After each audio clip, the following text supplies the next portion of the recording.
แล้วก็พิธีแห่ไปเอาอุปกุฎมาตอนนี้กำลังเริ่มลงไปเอาอุปกุฎตอนนี้ก็ขบวนก็ได้มาฮอดเป้าหมายแล้วมาฮอดน้ำฮอดหนองแล้วเพราะว่าเพิ่นจะได้อัญเชิญเอาอุปกุฎ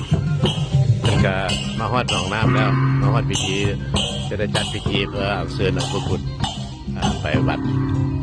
นะโมตัสสะภะคะวะโตอะระหะโตสัมมาสัมพุทธัสสะสาธุสาธุอุปาสะมานังภัตติวิสุอัคคนะญาติสระเนนะสหปัญจเสรญาจานะสาธุสาธุสาธุทุกขาสาธุข้าทั้งหลายภายในมีพระสงฆ์สมณเณรประจำใจเป็นเข้าภายนอกมีออกตนญาติโยมเป็นประธานพากันจัดเครื่องสักการะบูชามากราบไหว้แก่พระยอดไทยอุปคุตตะเถรโดยมีฤทธิองค์อาจนิรันดร์ภาษาแล้วกะทีจุตามหน้าที่แม่ลำใหญ่ว่าใครด้วยภูมิจารีอยู่สุขีบ่สุขเศร้าก็ท่านนี้พวกข้าน้อยทั้งหลายจะพร้อมกันฟังธรรมมหาเวทในภูเก็ตอารามที่ก็มาขออาราธนาอัญเชิญแก้วปูตุลพระองค์ภูมิพาเรือหลับเพชรอาจขาดแท้แต่ผีในจักรวาลขอส่งไปถามมารธรรมะให้ทั้งหลายให้หายโอยภัยอนตายทุกกันพร้อมทับทวนทุกประการแต่ก่อข้าเถิดสาธุสาธุสาธุอนุโมทามิตอนนี้ก็พิธีอัญเชิญอุปกุฎก็ถือว่าสำเร็จเสร็จสิ้นแล้วปัจจุบันนี้จะได้อัญเชิญเพิ่นไปประดิษฐานไว้อยู่ที่วัดจอมใจเนาะเพราะว่าเพิ่นจะมีงานบุญพระเวทประจำปีอย่างมื้อนี้ก็เป็นมื้อวันเสาร์วันที่8เดือนมีนาเพิ่นก็ได้เฮ็ดพิธีอัญเชิญอุปกุฎส่วนมาในตอนเช้าเวลา 4 โมงเช้าก็จะมีพิธีให้เข้าพัดก้อนหลังจากนั้นก็จะมีพิธีใส่บาตร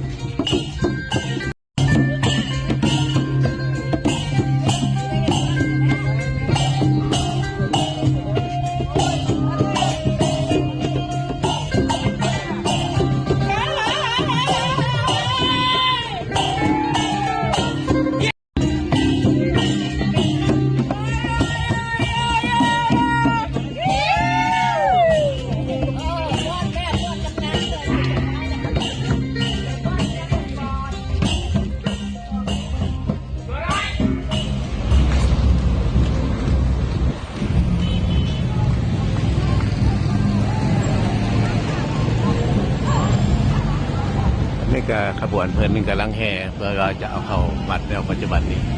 ถึงแห่มาแล้วภายหลังจะอัญเชิญมาแล้วปัจจุบันนี้กำลังจะอัญเชิญเข้าไปในวัดขบวนก็ได้ใกล้มาฮอดแล้วมาฮอดประตูโค้งวัดแล้วซึ่งอยู่ทางวัดพี่ก็มีขบวนจำนวนหนึ่งรอถ่ายอยู่หน้าประตูโค้งเพื่อร่วมพิธีแห่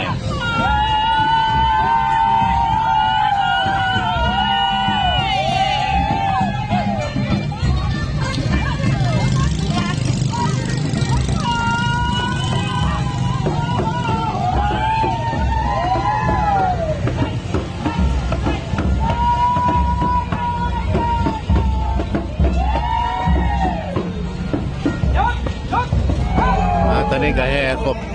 รบ3 รอบแล้วปัจจุบันนี้ครบ3 รอบแล้วต้นก็จะได้นำมาประดิษฐานมาเลยจะนำมาประดิษฐานอันนี้ก็เป็นกุฏิข้าราชการเพิ่น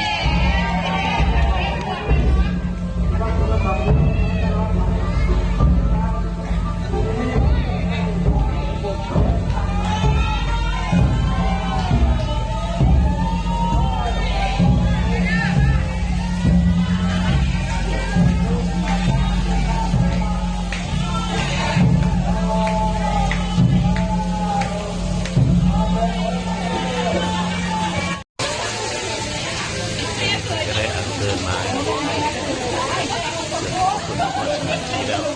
เพิ่นก็ได้อัญเชิญอุปคุตมาถึงสถานที่แล้วปัจจุบันนี้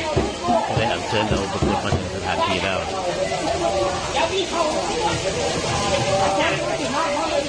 สาธุสาธุสาธุสาธุ